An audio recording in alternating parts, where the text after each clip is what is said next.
태우이가 문을 안 열어줘. 전화도 안 받고. 문 앞에 서 있다 그냥 돌아왔어. 저는 40대 직장인 여성입니다. 매일 아침 일찍 출근해서 저녁 늦게 퇴근하고 주말에는 밀린 집안일을 하며 살아가는 평범한 기혼 여성이죠. 결혼 전에는 막연하게 생각했습니다. 결혼이란 서로 의지하며 함께 살아가는 동반자를 만나는 일이라고요. 사랑하는 사람과 가정을 꾸리면 힘든 일도 함께 나누고 기쁜 일도 함께 누리며 살아갈 수 있을 거라 믿었습니다. 하지만 현실은 제 기대와 너무나 다르더라고요. 연애할 때 남편은 정말 다정한 사람이었어요. 제게는 물론이고 친정 부모님께도 살갑게 대했습니다. 주말마다 저를 만나러 오면서 부모님께 인사도 드리고 가끔 한번 어머니가 차려주신 밥상 앞에서는 장모님 손맛이 최고예요. 라며 엄지를 올리곤 했죠. 아버지와도 잘 어울렸고 명절 때는 작은 선물도 챙겨왔습니다. 부모님은 그런 남편을 보며 흐뭇해하셨고 저도 덩달아 기분이 좋았어요. 이 사람이라면 결혼해도 괜찮겠다. 우리 가족과도 잘 지낼 수 있겠다 싶었으니까요. 그런데 제 생각과는 다르게 결혼 후에 남편은 완전히 다른 사람이 되어버렸습니다. 시댁 행사는 무조건 참석하면서 저희 친정 부모님 생신에는 항상 회사 일이 있어서 피곤해서 다음에 가면 안 될까? 같은 핑계로 빠졌습니다. 처음엔 정말 바쁜가 보다 했어요. 직장 생활이 힘들 수도 있고 피곤할 수도 있으니까요. 괜찮아. 다음에 보면 되지 뭐. 친정 어머니는 그렇게 말씀하셨지만 저는 어머니의 눈빛에서 서운함을 읽을 수 있었습니다. 그때마다 죄송한 마음에 가슴 한편이 무너지는 것 같았지만 저는 애써 이해하려고 했습니다. 더 이해가 안 되는 건 남편이 원래 효자도 아니었다는 점이에요. 결혼 전에 시댁에 자주 가는 것도 아니었고 오히려 자기 부모님께 무심한 편이었어요. 그런 사람이 결혼 후에는 왜 갑자기 시부모님만 챙기는 건지 정말 이해할 수 없었습니다. 당신 결혼 전에는 부모님 댁에도 잘 안 갔잖아. 근데 왜 이제 와서 매주 시댁만 가려고 해? 제가 조심스럽게 물어봤을 때 남편은 이렇게 대답했습니다. 결혼했으니까 아마도 책임감이 생긴 거지. 이제 내가 부모님 챙기면서 살아야 하잖아. 그러면서 친정에는 여전히 무관심했습니다. 생활비에서 돈을 따로 빼서 시부모님 용돈을 드리면서도 친정 부모님께는 명절에 형식적인 용돈만 건넸죠. 그나마도 제가 따로 챙겨서 드린 거였습니다. 결혼 초반, 저는 남편의 변화를 받아들이려고 정말 애썼어요. 시댁과도 좋은 관계를 유지하려고 노력했어요. 명절 때마다 정성껏 음식을 준비했고 시어머니 생신에는 용돈도 따로 챙겨드렸습니다. 시댁 가족 모임이 있으면 빠지지 않고 참석했죠. 하지만 남편은 그런 제 노력을 당연하게 여겼습니다. 고마워하는 기색도 없이 오히려 당연한 거 아니야? 우리 부모님인데. 라고 말하는 남편을 보면서 저는 점점 지쳐갔어요. 결혼 2년 차에 접어들면서 저는 깨달았습니다.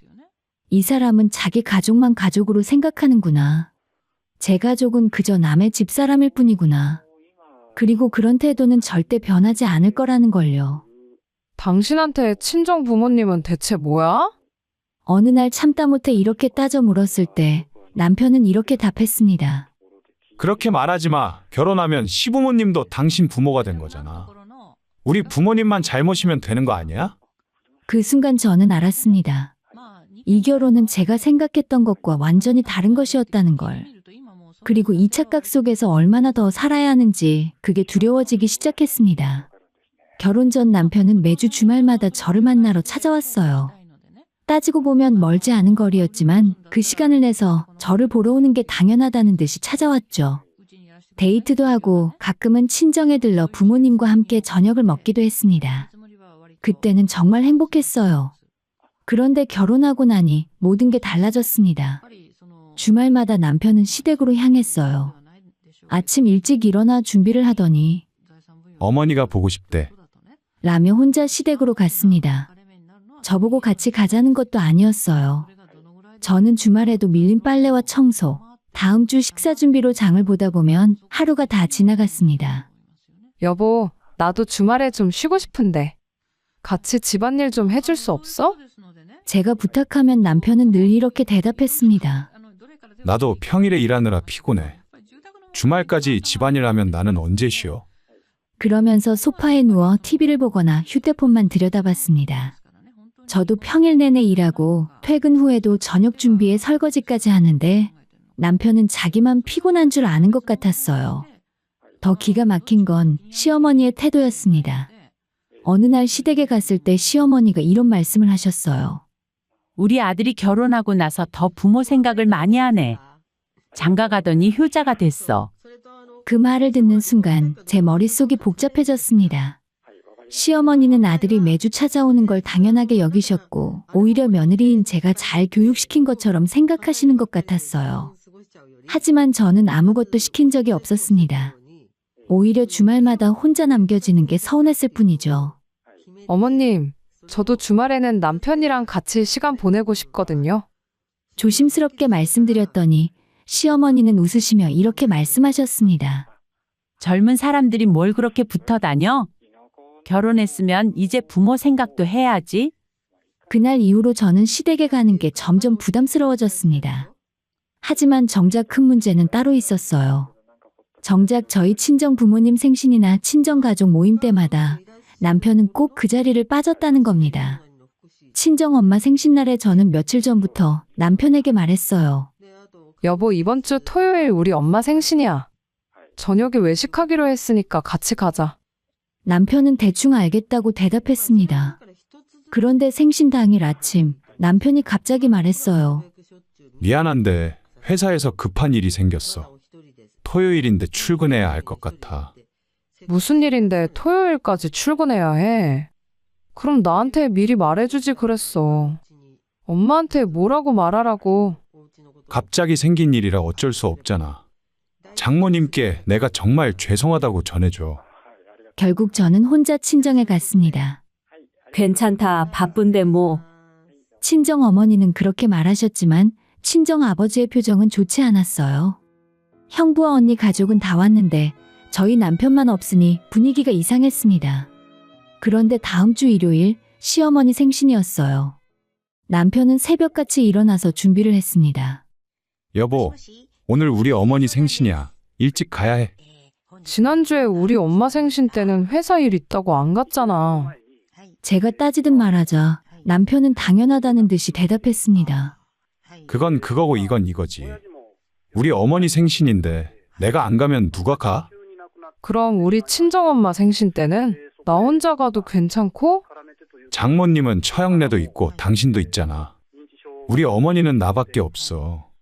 그 말을 듣는 순간 제 안에서 뭔가 무너지는 느낌이었습니다. 더 충격적인 일도 있었어요. 어느 날 통장을 확인하다가 생활비 계좌에서 매달 일정 금액이 빠져나간 걸 발견했죠. 남편에게 물어보니 처음엔 발뺌하더니 결국 시인했습니다. 어머니 용돈 드리는 거야. 나이 드셔서 쓸 때도 많고 효도 좀 하면 안 돼?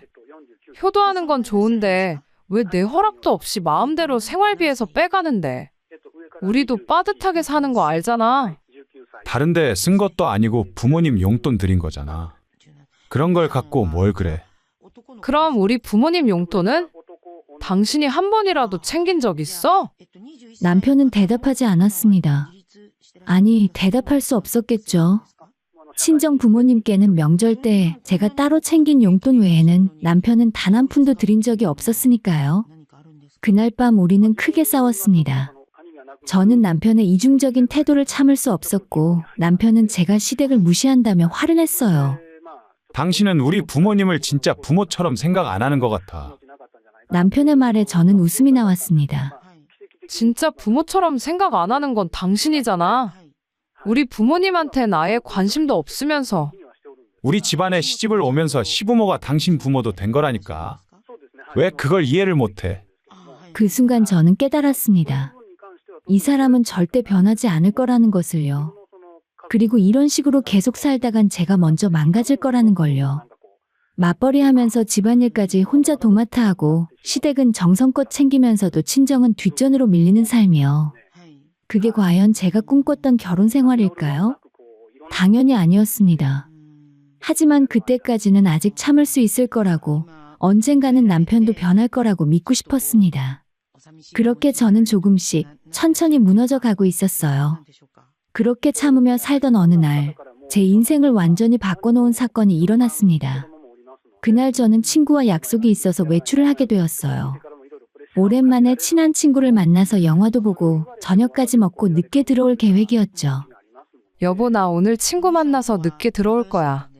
나 기다리지 말고 저녁 알아서 먹고 있어. 알았어. 조심해서 놀다 와. 남편은 그렇게 대답했고 저는 별 걱정 없이 친구를 만나러 나갔습니다. 그리고 그날 저녁 한참 친구와 놀고 있던 중 친정 어머니한테서 전화가 왔어요. 너 지금 집이야? 아니요, 엄마. 저 지금 친구 만나러 나왔어요. 왜요? 전화 너머로 어머니의 목소리가 조금 이상했습니다. 평소와 달리 힘이 없고 뭔가 서운한 기색이 역력했어요. 아, 그래. 친구 만나러 간다고 했었나? 내가 깜빡했네. 무슨 일 있으세요? 아니야, 아무것도 아니야. 그냥 반찬 좀 해놨는데 네 생각나서 전화했어. 엄마, 뭔가 이상한데. 무슨 일 있었어요? 정말 아무것도 아니야. 재미있게 잘 놀아. 어머니는 그렇게 말씀하시고 서둘러 전화를 끊으셨습니다. 저는 찝찝한 마음을 떨칠 수가 없었어요. 어머니 목소리에서 뭔가 숨기시는 게 느껴졌거든요. 그리고 그날 저녁 친구와의 자리를 빠르게 마친 후에 친정에 들렀습니다. 엄마, 아까 전화했을 때 무슨 일 있었던 거 맞죠? 어머니는 한참을 망설이시더니 결국 말씀하셨습니다. 사실은 아까 너희 집에 갔었어. 반찬 좀 해서 갖다 주려고. 네? 우리 집에요? 그래서요? 문을 아무리 두드려도 안 열어주더라. 사위한테 전화도 했는데 받질 않고. 순간 제 머릿속이 하얘졌습니다. 엄마, 언제요? 정확히 언제 갔었어요? 아까 너한테 전화하기 전에 너희들 먹으라고 반찬 좀 해갔지. 그런데 아무리 배를 눌러도 반응이 없더라고. 혹시 남편이 잠깐 외출했을 수도 있지 않아요? 아니야, 집에 있는 것 같았어. 안에서 소리도 들렸고. 근데 일부러 안 연 것 같아. 그 말을 듣는 순간 저는 온몸에 소름이 돋았습니다.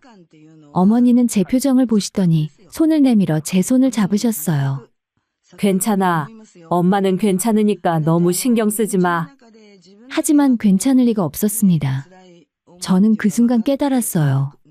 남편이 일부러 의도적으로 제 어머니를 무시했다는 것을 말입니다.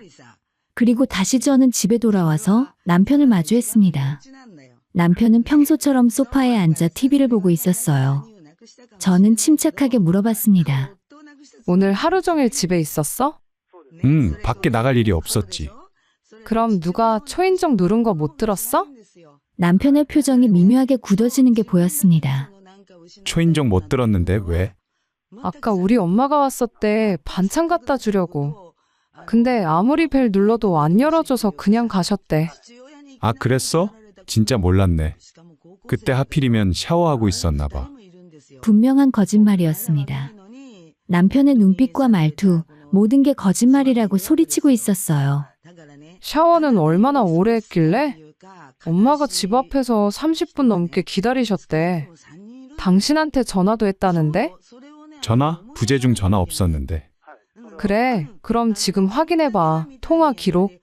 남편은 잠시 당황하는 기색을 보이더니 핸드폰을 확인했습니다. 그리고는 이렇게 말했어요. 아, 전화 왔었네. 내가 무음으로 해놨었나 봐. 진짜 몰랐어. 거짓말하지 마. 당신 집에 있었고 우리 엄마가 왔던 것도 알고 있었잖아. 알면서도 모른 척 하고 있었던 거지?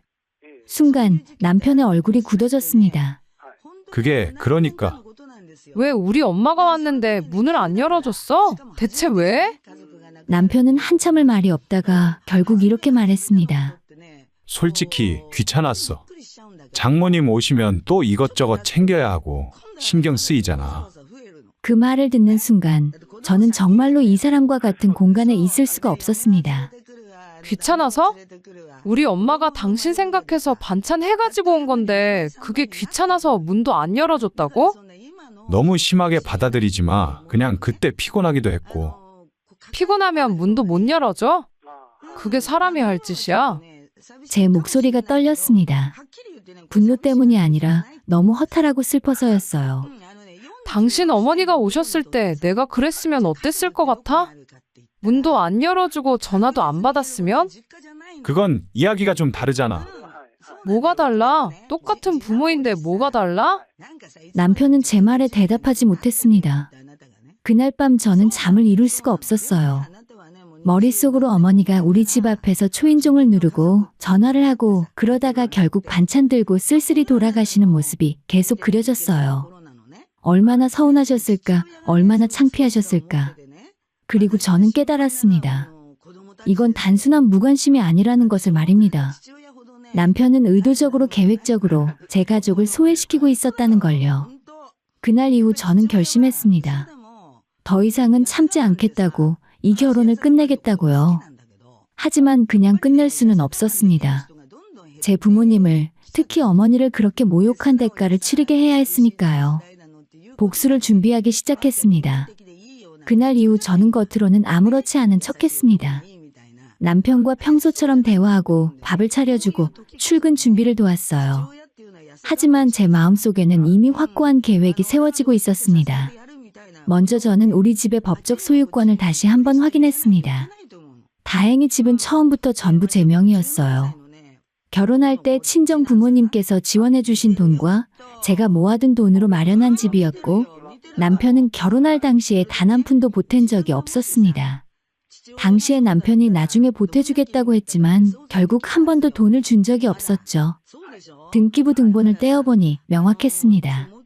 100% 제 단독 명의. 남편에게는 어떤 권리도 없었어요. 다음으로 저는 변호사를 만났습니다. 조용히, 남편은 모르도록요.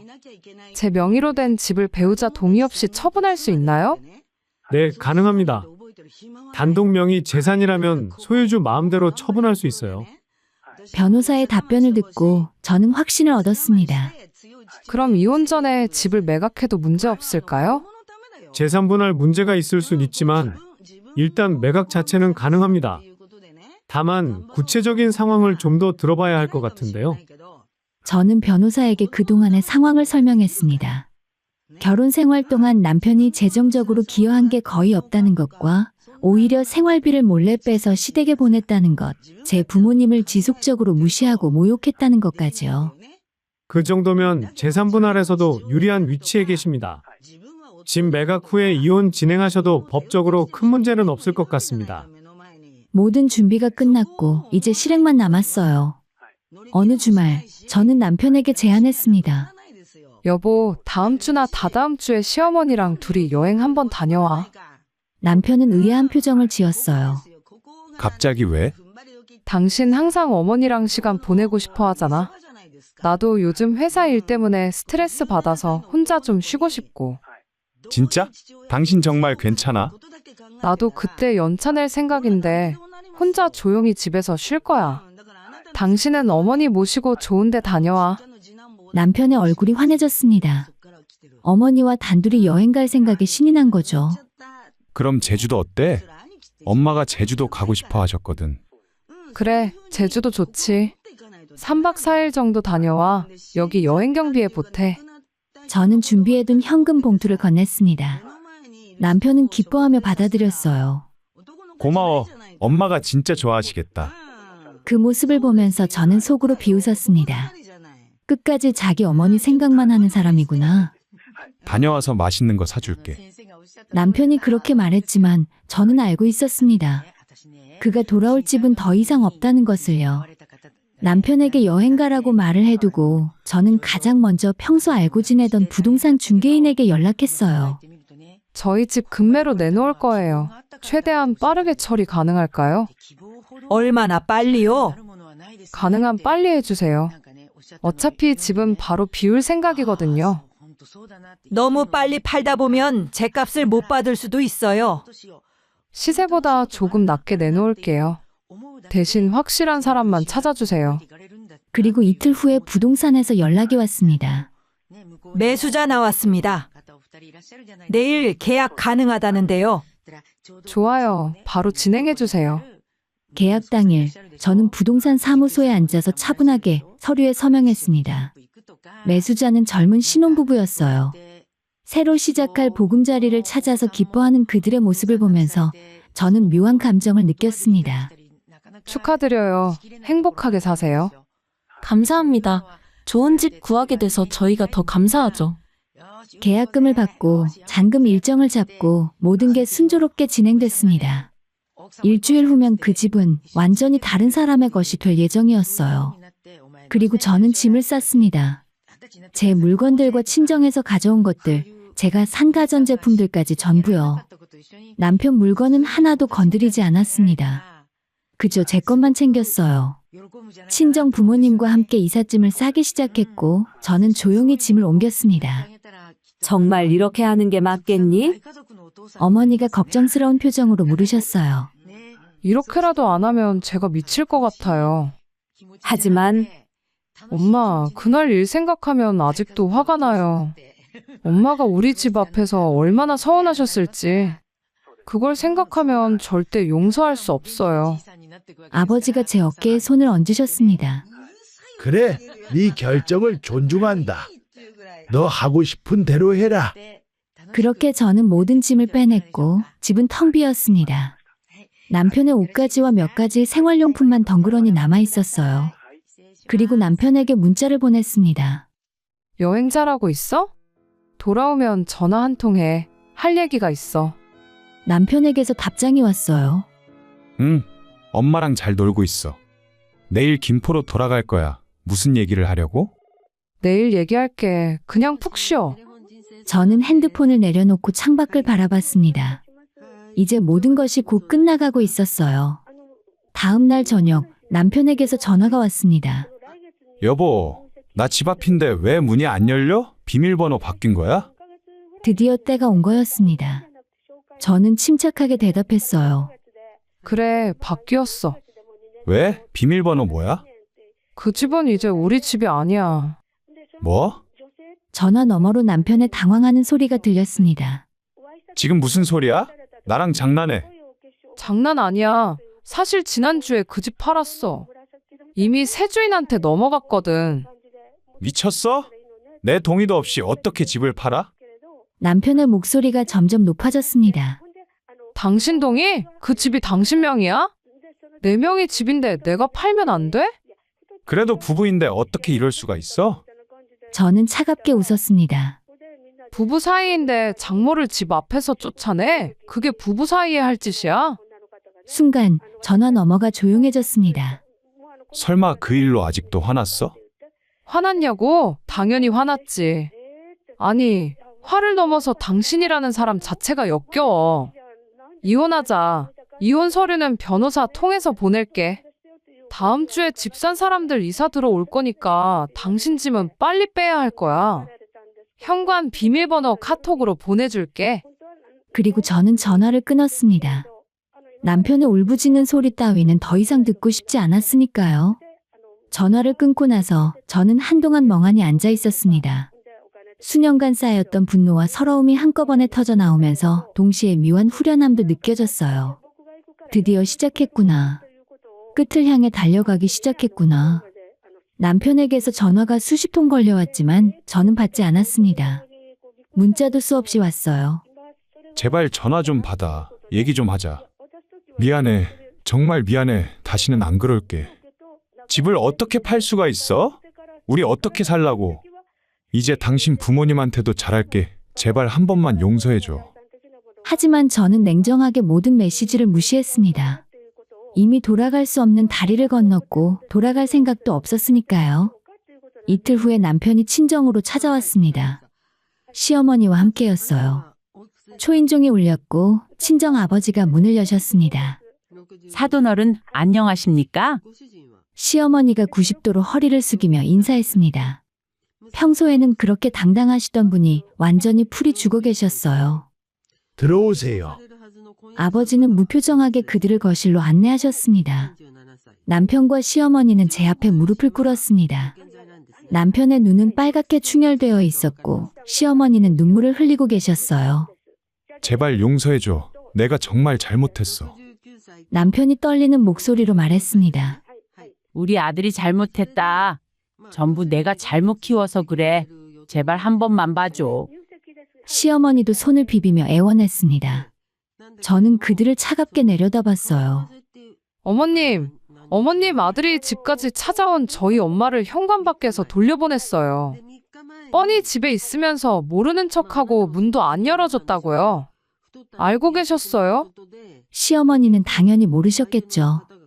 아들이 그런 짓을 했다는 것조차 모르셨을 테니까. 당신 아들이 우리 엄마를 집 앞에서 쫓아냈어요. 반찬 들고 오신 우리 엄마를 말이에요. 그런데 어머님은 아들한테서 매달 용돈이나 받으면서 효자라고 생각하셨죠. 시어머니의 얼굴이 새하얗게 질렸습니다. 그런 일이 있었어? 너 정말 그랬어? 시어머니가 남편을 돌아봤지만 남편은 고개를 숙인 채 아무 말도 하지 못했어요. 나도 몰랐어. 우리 아들이 그런 짓을 했는지. 이제 와서 모르셨다고 하면 뭐해요? 결과는 똑같은데. 저는 냉정하게 말을 이었습니다. 만약에 제가 어머님한테 똑같이 했으면 어땠을 것 같으세요?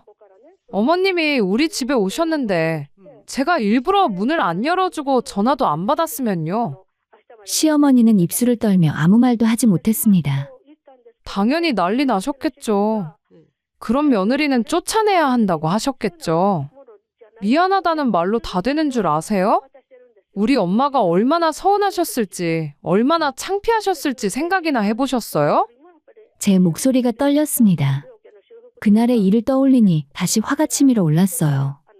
남편이 다시 입을 열었습니다. 내가 진짜 잘못했어. 정말 미안해. 다시는 안 그럴게. 앞으로 장모님한테도 잘할게. 제발 기회를 한 번만 더 줘. 기회? 저는 비웃음을 터뜨렸습니다. 당신한테 기회는 몇 번이나 있었다고. 우리 엄마 생신 때도 아빠 생신 때도 명절 때도 그때마다 당신은 뭐 했어? 회사 일이 있다고 피곤하다고 빠졌잖아. 그건 근데 시어머니 생신 때는 새벽같이 일어나서 갔잖아. 그게 뭐야? 우리 부모님은 부모도 아니야? 남편은 고개를 푹 숙인 채 흐느끼기 시작했어요. 정말 미안해.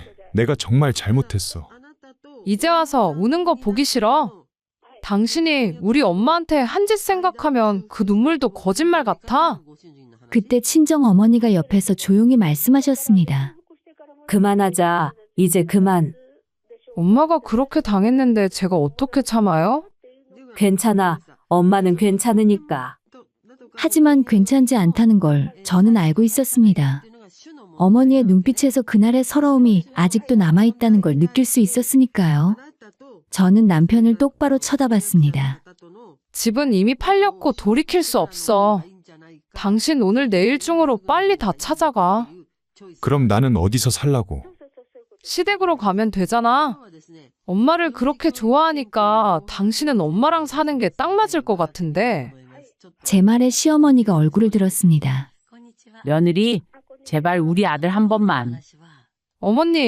어머님 아들이랑 계속 사세요. 저는 이제 어머님 며느리도 아니고 저 사람 아내도 아니에요. 그래도 그리고 어머님께 한 가지 말씀드리고 싶은 게 있어요.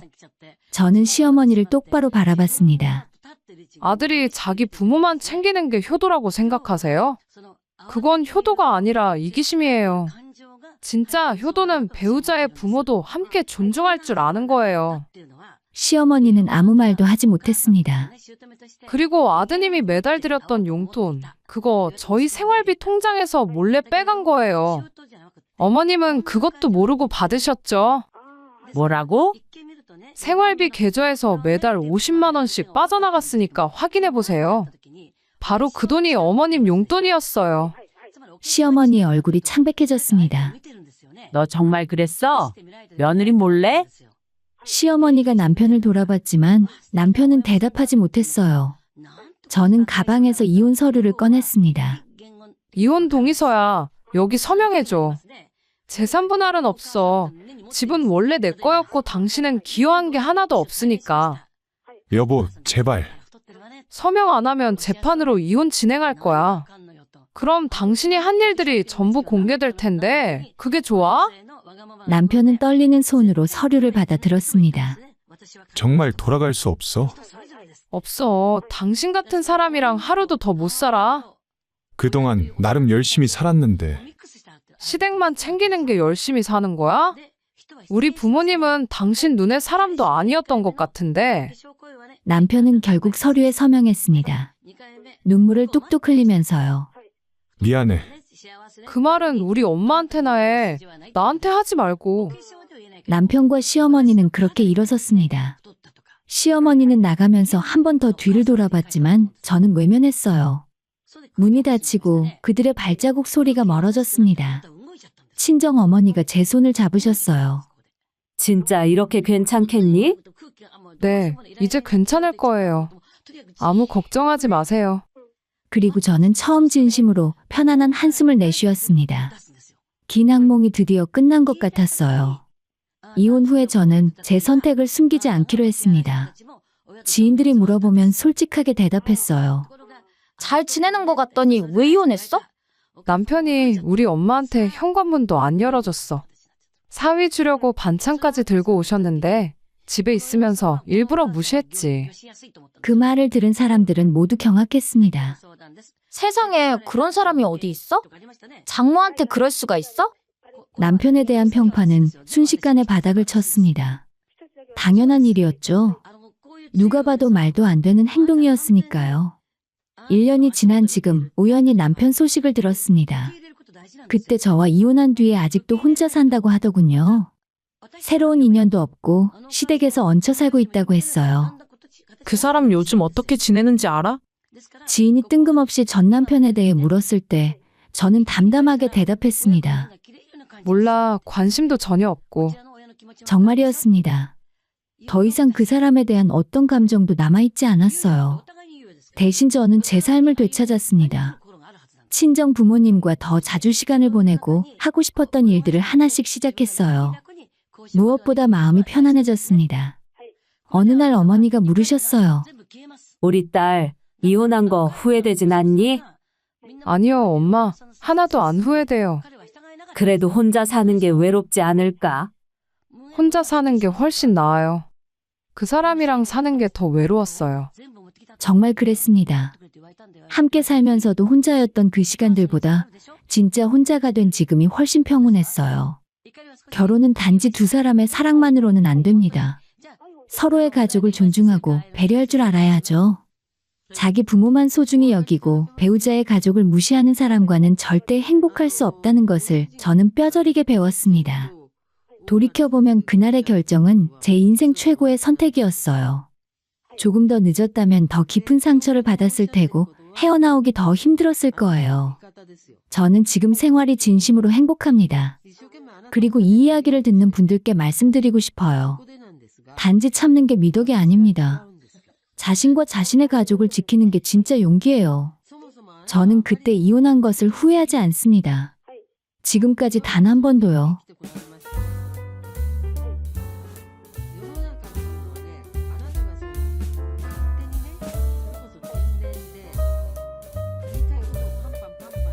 저는 서울 여의도에서 작은 음식점을 운영하고 있는 30 후반의 여성입니다. 어느덧 전 남편과 이혼한 지도 2년이 되어 가네요. 하루하루 바쁘게 살다 보니 세월이 이렇게 흘렀다는 사실조차 실감이 나지 않지만 얼마 전 거리에서 우연히 어느 단골 손님을 마주친 순간 잊고 지냈던 기억이 파도처럼 밀려왔습니다.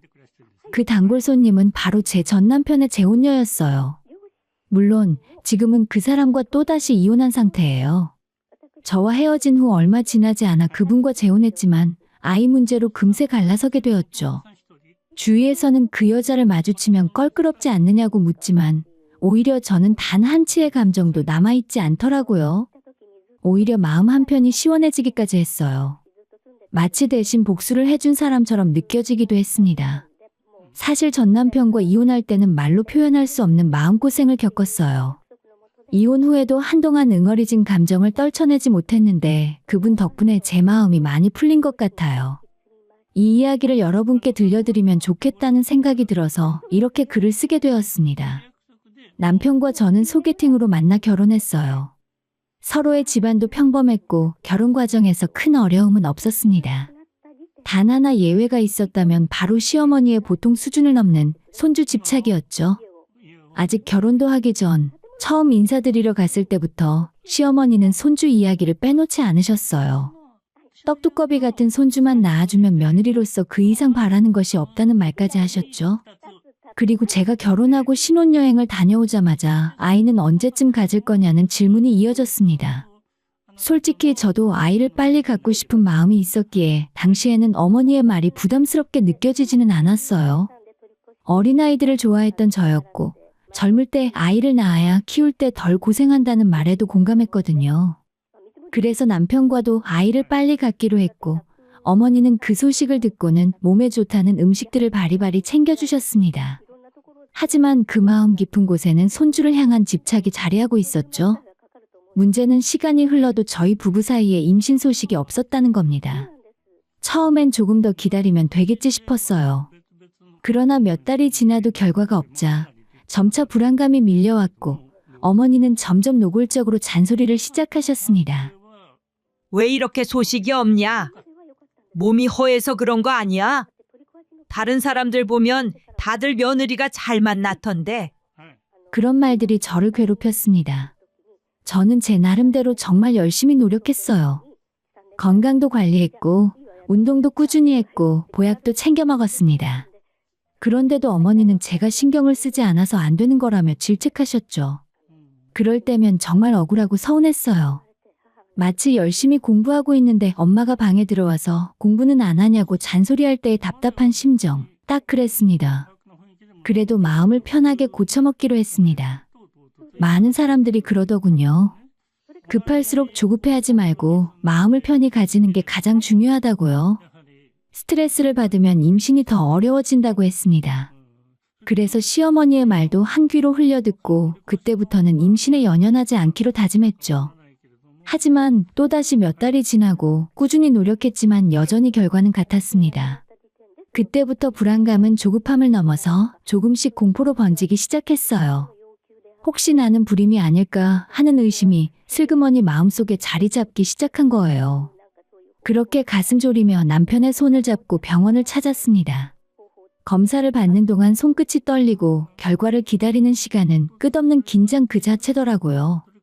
하지만 오랜 기다림 끝에 의사 선생님은 제게 아무 이상 없습니다. 아주 건강하신 편이에요. 라고 하시더라고요. 그 말을 듣고 한편으로는 안도하면서도 동시에 마음 깊은 곳에서 새로운 의문이 떠올랐습니다. 나는 괜찮은데 그럼 내가 아니라 남편 쪽에 문제가 있는 걸까? 그렇게 병원에서 돌아온 뒤 조심스럽게 남편에게 말을 꺼냈습니다. 나름대로 많은 용기를 낸 말이었어요.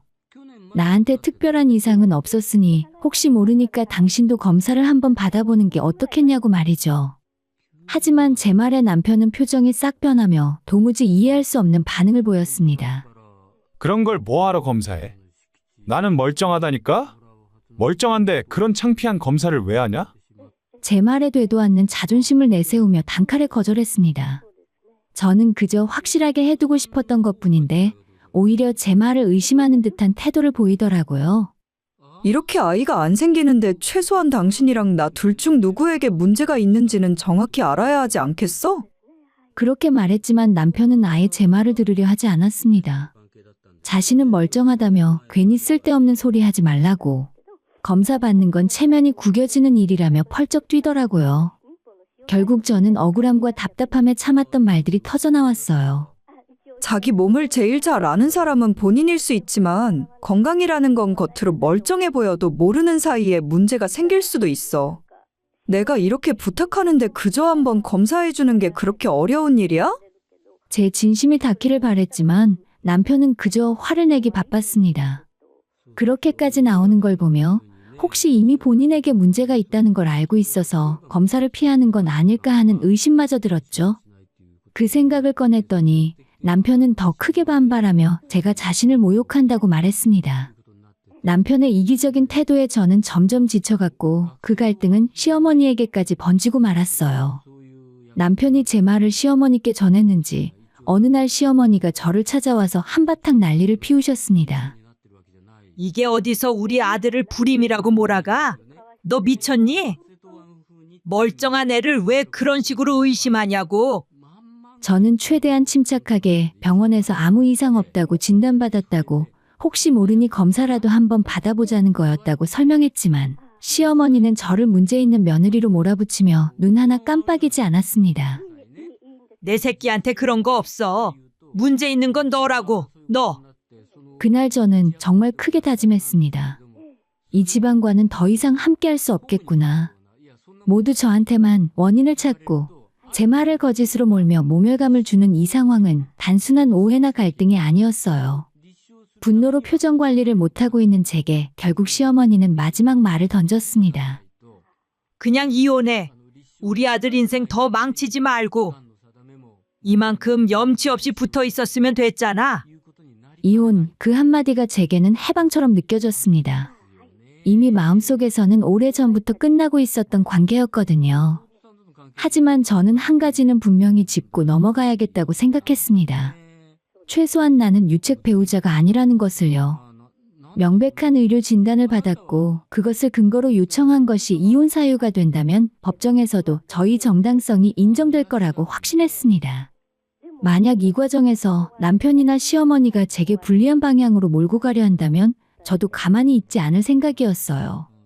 명예훼손이라는 법적인 대응도 고려하며 저는 강단 있게 맞섰습니다. 너 공부 많이 했네? 이혼할 생각으로 미리 알아본 거 아니야? 시어머니가 이렇게 말했을 때 저는 그저 씁쓸하게 웃을 수밖에 없었습니다. 어떻게든 제게 잘못을 씌우려는 모습은 정말 실망스러웠고 동시에 이제는 정말 끝이 보인다는 확신이 들었어요. 변호사를 찾아간 것도 법적인 절차를 알아본 것도 모두 억울함을 참다 못해 선택한 일이었습니다. 하지만 시어머니는 남편이 아무 문제 없다고 본인이 보증한다며 조용히 좋게 헤어지자고 말했습니다. 그러면서 남편이 손해본 시간과 돈을 보상하라며 우리가 함께 마련한 아파트에서 남편 몫을 더 떼어주라고까지 하더군요. 정말 어이가 없었죠.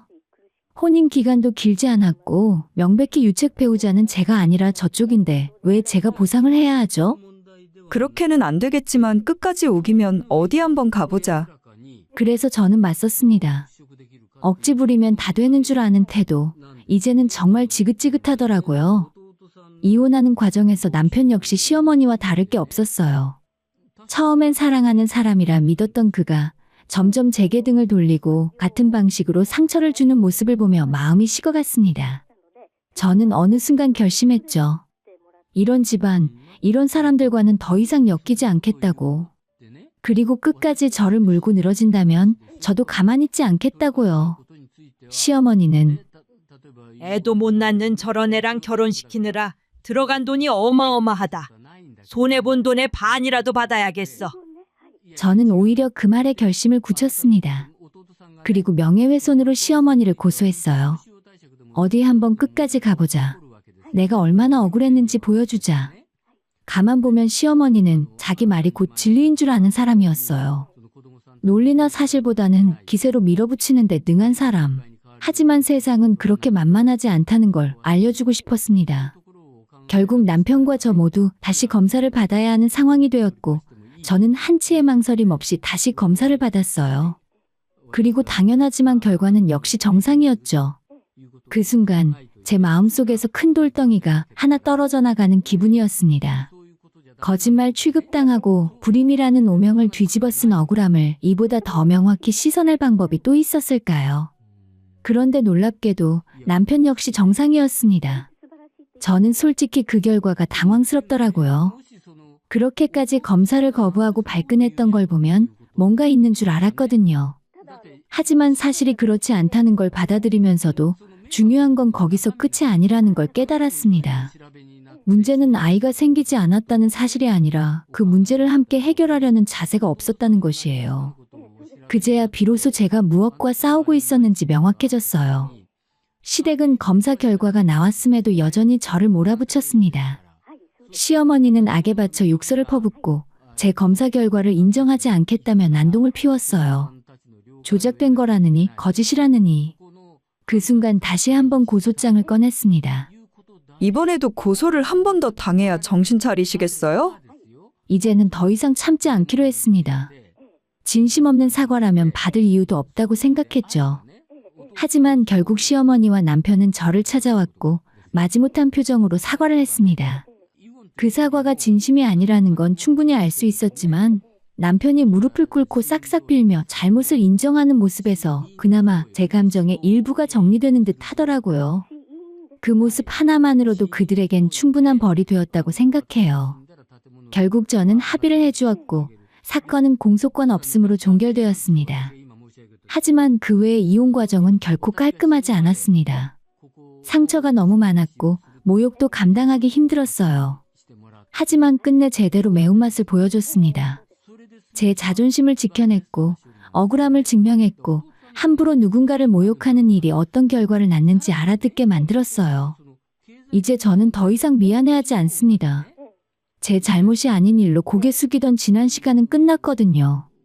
지금의 저는 저 자신을 가장 잘 알고 가장 잘 지켜낼 수 있는 사람입니다.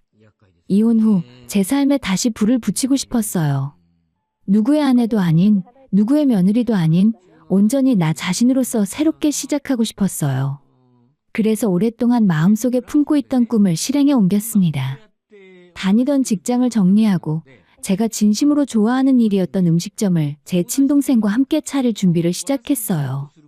아무리 제가 그전부터 취미로 요리를 오래 해왔었고 특히 제 동생은 호텔 조리학과를 나와서 요리를 본업으로 삼고 있었지만 장사는 쉽지 않았습니다. 자리 잡는 데에도 손님을 끌어모으는 데에도 하루하루가 고된 시간이었죠. 어떻게 하면 손님을 더 끌 수 있을까? 내가 더 잘할 수 있는 게 뭘까?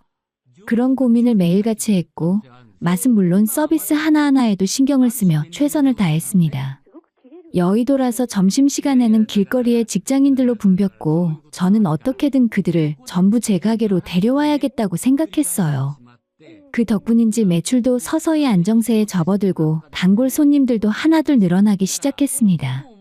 그 중에서도 한 명의 단골 손님이 제 인생에 아주 특별한 인연으로 등장하게 되었어요. 처음엔 전혀 몰랐어요. 그저 활달하고 친근한 가게를 자주 찾는 손님일 뿐이었죠. 그녀는 저희 가게를 자주 찾았고 올 때마다 다른 남성과 함께였습니다. 식당에서 같이 일하는 제 동생이 어느 날 조심스럽게 말을 꺼냈어요. 언니, 저 여자 손님 있잖아. 올 때마다 남자가 바뀌는 거 알아?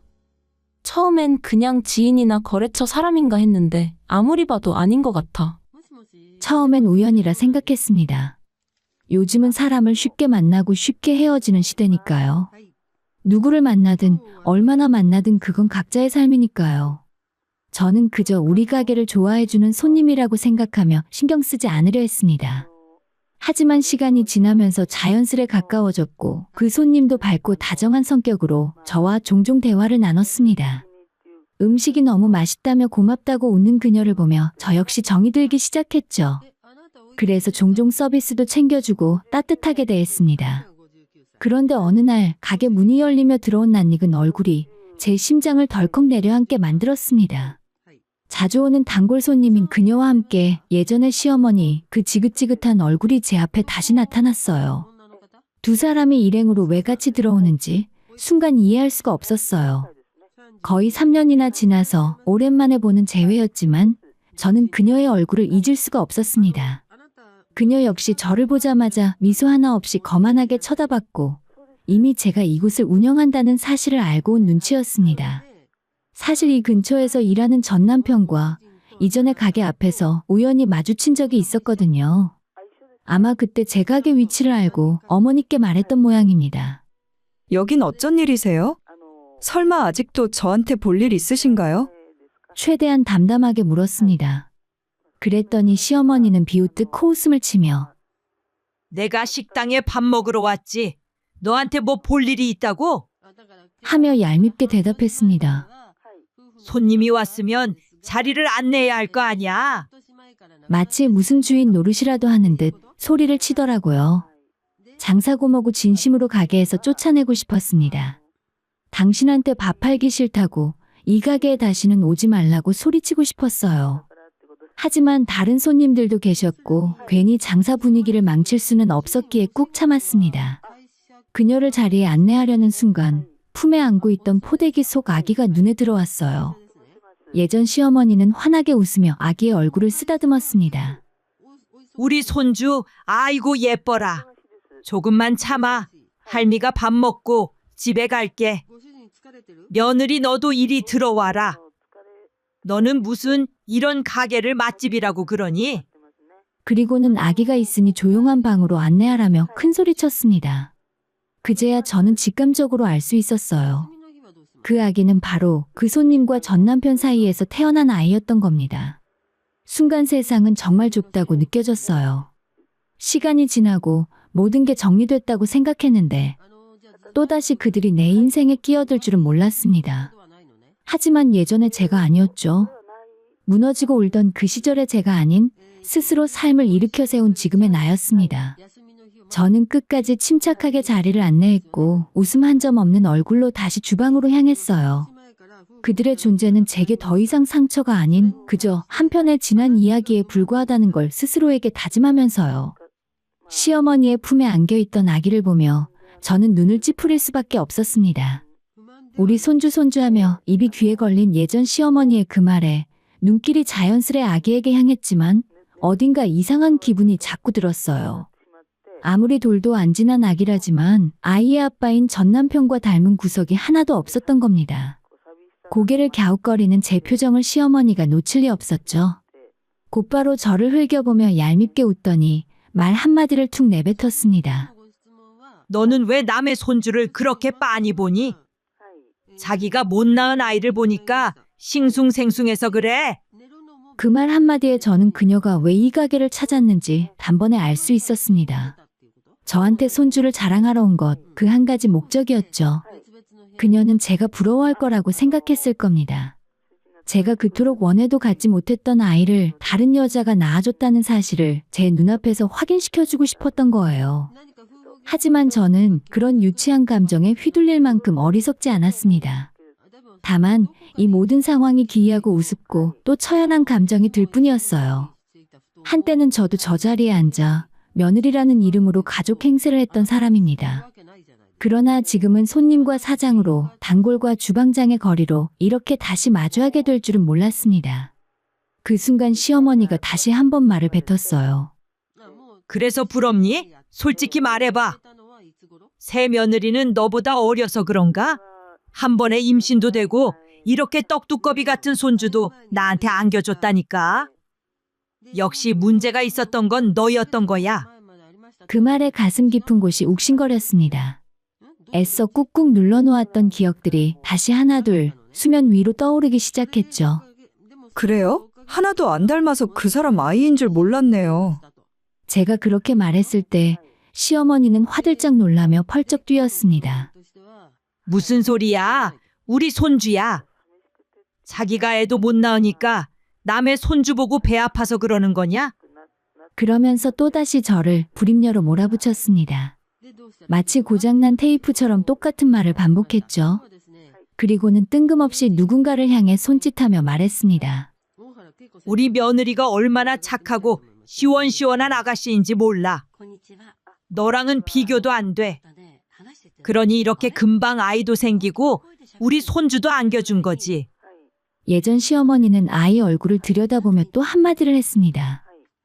아기라서 아직 잘 안 보여서 그렇지. 코며 눈썹이며 우리 아들이랑 똑 닮았어. 커가면서 더 판박이처럼 될걸? 정말 그랬을까요? 제가 보기엔 정말 단 한 군데도 전 남편을 닮은 모습이 없었어요. 어쩌면 제 직감은 이미 그 실체를 눈치채고 있었는지도 모릅니다. 그녀가 품에 안은 아이, 그 아이의 진짜 아버지는 과연 전 남편이 맞기는 했을까요? 그날 이후로 예전 시어머니는 오늘도 어김없이 가게에 나타났습니다. 손주 자랑은 기본이고 이젠 대놓고 제 뒷담화까지 하더라고요. 심지어 제 엄마가 옆에 있는 자리에서도 말이죠. 참 다행이야. 이혼하길 천만다행이지. 안 했으면 우리 손주 얼굴도 못 보고 죽을 뻔했잖아. 애도 못 낳는 주제에 돈만 뜯어가고 사람이 양심이 있어야지. 그 말이 들리는 순간 가슴이 쿵 내려앉았습니다. 이게 현실이 맞나? 모멸감이 뼛속까지 파고들었고 수치심에 온몸이 떨렸어요. 나 혼자도 아니고 제 동생과 엄마 앞에서 그런 망신을 당했으니까요. 그리고 더는 참지 않겠다고 마음을 먹었습니다. 얼마 후에 또다시 그 집안 세 며느리가 다른 남자와 다정하게 팔짱을 끼고 가게 근처를 지나가는 모습을 보게 되었어요. 예전에 단골 손님으로 자주 찾아왔을 때도 항상 남자가 자주 바뀌었기 때문에 저는 그 여자가 결혼 생활을 하면서도 바람을 피우고 있다는 걸 알게 되었습니다. 제가 그쪽을 쳐다보고 있다가 그 여자와 눈이 마주쳤고 일전에 일이 있어서 그런지 황급히 제 시선을 피하더라고요. 그리고 몇 시간 뒤 가게 영업을 끝내기 직전에 다급히 가게 문을 열고 들어왔습니다. 손에는 커피와 케이크를 들고 와서 제게 건네며 아까 낮에 본 건 제발 비밀로 해달라고 제게 사정을 했고 저는 그저 조용히 넘기기로 했습니다. 사실 예전부터 그 아이가 전 남편 아이가 아니라는 걸 바로 알아차릴 수 있었기 때문이죠. 저와 눈도 제대로 마주치지 못한 그녀의 모습, 매번 볼 때마다 바뀌던 남자들. 그리고 그날 낮에 마주쳤을 때 어색한 표정까지 그 모든 게 증명이었습니다. 전 남편의 아이가 아닌데 시어머니는 바보처럼 그 아이를 진짜 손주로 철석같이 믿고 있었어요. 그리고 그날 이후 그 여자는 제 가게에 다시는 나타나지 않았습니다. 하지만 시어머니만큼은 끊임없이 찾아왔고 끊임없이 저를 건드렸습니다. 그리고 그날 친정엄마가 가게에 온 바로 그날 시어머니는 더 대놓고 저를 조롱했습니다. 다른 손님들에게 들으라는 듯이 못된 예전 며느리, 불임, 내 아들한테 돈 뜯어간 여자 라는 식의 비열한 험담을 쏟아냈죠. 아니 애도 못 낳는 주제에 뻔뻔하게 돈까지 뜯어가고 말이야. 새 며느리는 얼마나 착한지 우리 아들이랑 쏙 빼닮은 손주까지 낳아줬다니까. 말끝마다 우리 아들 닮았다를 반복하는 그 말들이 모든 사실을 알고 있는 제게는 차라리 슬퍼 보였습니다. 그 아이는 당신 손주가 아니에요. 라는 말이 목구멍까지 나왔고 그 사실도 모르고 혼자 신났구나 싶어서 저는 순간 웃음이 나왔습니다. 너 왜 실실 웃어? 정신줄이라도 놓았냐? 그렇게 쏘아붙이는 시어머니를 그냥 놔둘 수도 있었습니다. 지금껏 그래왔으니까요. 하지만 그날은 아니었습니다. 가만히 있으면 중간이라도 간다고요? 아니요, 그건 착각이에요. 가만히 있으면 당하는 사람이 되고 맙니다. 저는 시어머니가 있는 테이블로 다가가 조용히 하지만 단호하게 말했습니다. 지금까지 하신 말씀 저랑 우리 엄마 들으라고 하신 거 맞죠? 시어머니는 눈을 동그랗게 뜨더니 뻔뻔한 표정으로 태연하게 웃어넘기려 했습니다. 뭐가? 난 그냥 내 손주 얘기한 건데 왜 또 부러워서 그래? 저는 정면으로 그녀의 눈을 바라보며 말했습니다. 그 아이 전 남편 아이가 아니잖아요. 순간 그녀의 얼굴이 굳었습니다. 한쪽에선 수군대는 손님들, 그 곁에서 얼굴이 하얗게 질린 엄마, 그리고 여전히 아무것도 모른 채 웃고 있는 시어머니까지. 저는 그 자리에서 조용히 그러나 또렷하게 선언했습니다. 이제 더 이상은 못 참겠어요. 아무리 손님 행세를 하셔도 저와 제 가족의 명예를 훼손하고 남의 인생에 함부로 침뱉는 행동들 이젠 안 참습니다. 이번엔 진짜 법적으로 끝까지 가겠습니다. 이제는 말로만 끝내지 않을 겁니다. 이전에도 고소했고 합의도 해줬지만 사람은 쉽게 변하지 않더군요. 그렇다면 이제 법이 나를 대신해서 말해줄 시간입니다. 그 아이는 정말 전 남편의 친자 맞아요? 이 한마디로 시작된 그날의 충돌은 결국 폭발하고 말았습니다. 너 무슨 소리야? 너가 애 못 낳는다고 남들도 똑같을 거라 생각한 거니? 그러니까 너가 내 아들한테 버림받은 거야. 병원에서 받은 정상 진단서에도 불구하고 끝까지 저를 불임 환자로 몰아붙였던 전 시어머니. 그래서 명예훼손으로 고소했고 결국 무릎 꿇고 싹싹 빌며 합의까지 받았던 일을 잊은 듯 예전 시어머니는 그 일을 다시 들먹였고 저는 더 이상 참을 이유도 없었습니다. 그래서 평온한 척하는 저 역겨운 얼굴에 진실을 알려주면 어떻게 변할지 궁금해졌어요. 어머님, 정말 그 애가 본인 아들이랑 닮았다고 생각하세요? 아니, 주변 사람 아무나 붙잡고 물어보세요. 열이면 열, 하나같이 안 닮았다고 할걸요? 그리고는 바로 제 핸드폰에 저장되어 있던 가게 CCTV 영상을 보여줬어요. 그녀의 새 며느리가 하루가 멀다 하고 남자들을 바꿔가며 우리 가게에 들렀던 그날들의 기록을 혹시 몰라서 미리 따로 저장해둔 장면들이 있었습니다. 영상을 확인한 시어머니의 표정은 점점 굳어졌습니다. 그녀가 철석같이 믿고 있던 떡두꺼비 손주의 진실은 너무나도 명명백백했으니까요. 애초에 조작한 건 제가 아니라 어머님 아들이에요. 저랑 결혼 생활 동안 아무 일 없던 아들이 재혼을 하자마자 애가 생겼다는 게 조작 아니겠어요? 그 아이 어머님 친손주 아니에요. 며느리분께서 직접 와서 부탁했거든요. 다른 남자들이랑 온 거 절대 말하지 말아달라고요. 나보고 지금 그 말을 믿으라고? 뚫린 입이라고 함부로 떠들어도 되는 줄 알아? 시어머니는 점점 흥분했고 결국 소리를 지르며 제게 달려들었습니다. 저희 두 사람은 머리끄덩이를 잡힌 채 서로 뒤엉켰습니다. 엄마가 저를 보호하려 달려들었고 동생은 바로 경찰서에 전화를 걸었어요. 가게에 있던 손님들은 그 모습에 경악했고 가게는 아수라장이 되었습니다. 결국 경찰이 출동해서 말릴 수밖에 없었죠. 경찰서에서도 시어머니는 끝까지 저를 향해 욕설을 퍼부었습니다. 그러자 저는 마지막 경고를 날려주었어요. 어머님, 예정을 생각해서 하는 말인데 친자 확인 검사 꼭 받아보세요. 제가 증거 없이 이런 말 하는 사람 아니거든요. 그 순간 경찰서에서 다시 폭주할 듯 소리를 지르며 일어선 시어머니였고 저희가 2차전이 터지기 직전 문이 열리며 전 남편이 들어섰습니다. 그 사람은 놀란 눈으로 우리를 바라보더니 엄마, 그만해요. 제발 좀. 하며 시어머니를 말렸습니다. 전 남편의 얼굴을 보는 순간 마음 한켠이 묘하게 울컥하더라고요. 이게 지금 무슨 추한 꼴인가 싶었습니다. 한때는 가족이라 불리던 사람들과 경찰서 바닥에서 머리채를 잡으려고 싸우는 이 현실이 모든 것이 믿기지 않을 만큼 씁쓸하고 우스웠습니다. 그 검사 결과 내 거 아니야? 친구 걸로 검사했어. 순간 시간이 멈춘 듯 했어요. 남편의 입에서 나온 그 한마디에 시어머니는 그대로 힘이 풀린 듯 주저앉았고 저는 그제야 숨을 내쉴 수 있었습니다. 내가 불임일까봐 겁이 났어. 남편은 결국 모든 것을 고백했습니다. 엄마가 손주를 얼마나 바라는지 뻔히 알고 있으니 혹시라도 검사에서 문제가 나오면 그 뒤가 두려워서 친구를 병원으로 불러 검사를 대신 받았다 하더라고요.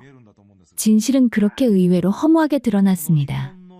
며칠 후에 시어머니가 조심스럽게 가게에 찾아와서 가게 CCTV 영상을 자신에게 달라고 말했어요.